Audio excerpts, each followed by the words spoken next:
my friends. Jadi sebenarnya kalau untuk ADI ini sendiri, ini sudah masuk di active watchlist dari tahun lalu, dari Januari tahun lalu ya. Nanti saya akan kasih lihat pertama kali kita call si ADI ini di tanggal berapa, nanti di active watchlist. Tapi ada beberapa hal yang mau kita update terkait dengan ADI ini, my friends. Yang pertama, my friends bisa lihat bahwa sebenarnya selama setahunan terakhir lah ya, kalau kita boleh bilang, ADI ini secara tanda kutip sahamnya itu tidur ya, dia tidak mengalami pergerakan yang besar, tidak mengalami kenaikan yang signifikan dari sisi harga, berada pada range tertentu sampai pada akhirnya beberapa hari terakhir ini mulai terjadi momentum yang positif banget nih buat pergerakan harganya. Nah, kalau misalnya my friends perhatikan dari awal-awal Januari di tahun lalu sempat ADI itu turun cukup dalam ya. Jadi kalau misalnya kita coba cek dari pertama kali kita call sempat turunnya itu lebih dari 30%-an my friends. Tapi balik lagi ketika emiten atau perusahaan yang kita lihat secara fundamentalnya itu kuat, dia ada cerita yang memang menarik untuk diperhatikan, cepat atau lambat harga sahamnya pasti akan kembali lagi my friends. Jadi ini juga berlaku ya untuk semua saham-saham yang masih ada di active watchlist nih my friends. Nah, beberapa waktu terakhir ini kita pernah update ADI juga. Saya lupa ya archive nanti my friends coba cek aja di YouTube.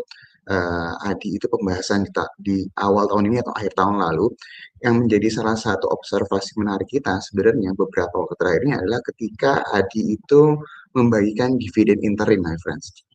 Jadi kapan waktunya ini ada di kisaran bulan November ke Desember ya. Ini di pertengahan November maaf. Dimana kalau misalnya friends lihat setelah pembagian dividen X ya, X dividen pada saat itu harga normal mengalami penurunan.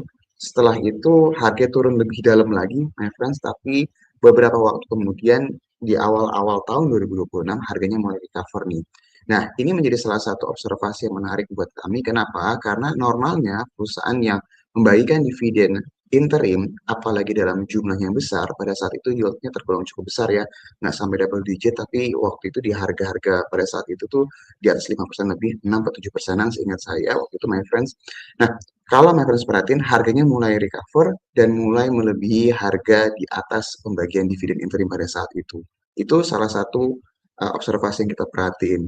Terus yang kedua, setelah my friends melihat, kan banyak ya saham-saham itu yang dapat tekanan ketika MSCI itu memberikan informasi interim freeze ya, itu sekarang dia udah mulai melebihi harga sebelum MSCI memberikan informasi terkait interim freeze.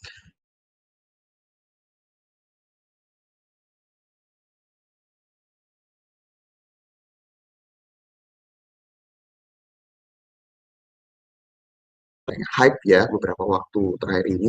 Tapi kalau misalnya fans lihat yang pertama ada salah satu sentimen yang menarik diperhatikan itu mengenai RKAB Batubara yang friends, di mana untuk tahun 2026 ini dipangkas, tapi untuk maaf, untuk anak perusahaannya si Adi ini sendiri, Adaro Indonesia, itu tidak kena pemangkasan ya, karena emang udah beberapa hal yang membuat Adaro, Bumi, dan beberapa saham lainnya itu, salah satu PTBA, itu aman dari keadaan ini. Ini artinya untuk emiten yang rajin bagi dividen, sekali lagi ya, untuk emiten yang rajin bagi dividen, bisa tergolong sebagai dividen play, uh, tidak adanya perubahan dari sisi revenue atau bahkan kalau harga batu barang ini mengalami perbaikan, ini berarti potensi pembagian dividennya terbuka lebar di tahun 2026 nih, my friends. Terlepas dari yang final belum dan mungkin sekali terbuka lagi kalau sampai interimnya ada lagi nih, my friends. Tapi baik lagi, yang mau kita perhatikan berarti potensi pembagian dividen untuk finalnya ini harusnya akan terbuka lebar. Ini akan menjadi salah satu hal yang akan diperhatikan nih sama investor terkait dengan pergerakan saham ADI dalam beberapa waktu ke depan.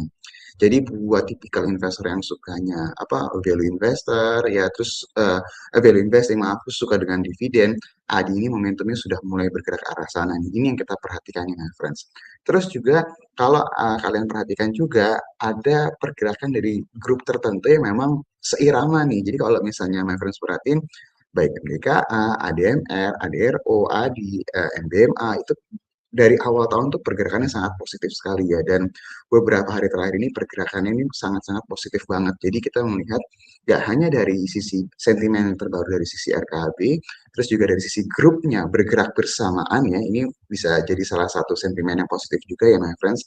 Dan yang tadi terakhir kita bilang kalau dari sisi RKB-nya aman, kita bisa expect bahwa nanti dari sisi revenue yang nggak terganggu, justru malah kalau harga batu baranya ini mulai membaik, potensi pembagian dividennya lebih terbuka lebar, lebih besar nih kalau kita lihat apabila semuanya berjalan dengan baik. Jadi untuk my friends yang tanya apakah Adi ini menarik atau tidak, ini cocoknya untuk tipikal yang suka dengan value investing ya. Memang terkadang waktunya butuh waktu yang lama, tapi ketika mulai bergerak, kita sekarang melihat bahwa nggak hanya dari sentimen dari dividen aja yang kita ekspektasikan bisa memberikan sentimen positif ke Adi, tapi sentimen dari pergerakan harga sahamnya karena beberapa hal tadi kita bahas bisa menjadi salah satu tambahan katalis nih buat momentum si Adi. Apakah hari ini bisa terkoreksi? Saya nggak tahu, tapi yang jelas beberapa cerita tadi harusnya bisa menjadi sentimen positif beberapa waktu ke depan untuk si Adi. Itu